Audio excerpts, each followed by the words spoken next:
திருவாரூர் அருகே பள்ளி முடிந்து குழந்தைகளுடன் வீடு திரும்பிய பெண் கீழே விழுந்து காயமடைந்த நிலையில் சேதமடைந்த நெடுஞ்சாலையை சீரமைக்காததை கண்டித்து பொதுமக்கள் சாலை மறியலில் ஈடுபட்டனர். திருவாரூர் அருகே உள்ள சேந்தமங்கலம் கிராமத்தில் மயிலாடுதுறை நோக்கி மாநில நெடுஞ்சாலை செல்கிறது. நேற்று மாலை பள்ளி முடிந்த பின் தனது குழந்தைகளை அழைத்து வந்த பெண் ஒருவர் சாலையில் இருந்த பள்ளத்தில் தடுமாறி கீழே விழுந்து காயமடைந்தார். இதனையடுத்து அப்பகுதி பொதுமக்கள் அவ்வழியாக சென்ற பேருந்தை மறித்து திடீர் சாலை மறியலில் ஈடுபட்டனர். பல முறை மனு கொடுத்துட்டோம், செஞ்சிட்டோம்.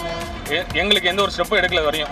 எங்கள் மக்களுக்கு முறையான வழி பண்ணணும்னா இந்த பேச்சுவர்க்கெல்லாம் பார்க்கக்கூடாது. நீங்கள் சம்பவ இடத்திற்கு விரைந்து வந்த நெடுஞ்சாலைத்துறை அதிகாரிகள் சாலை உடனடியாக சீரமைக்கப்படும் என உறுதி அளித்ததன் பேரில் பொதுமக்கள் சாலை மறியல் போராட்டத்தை கைவிட்டனர். இந்த போராட்டத்தால் சுமார் 1 மணி நேரத்திற்கு மேலாக போக்குவரத்து பாதிக்கப்பட்டது. உடனுக்குடன் செய்திகளை தெரிந்து கொள்ள சன் நியூஸ் பெல் ஐகானை கிளிக் பண்ணுங்க.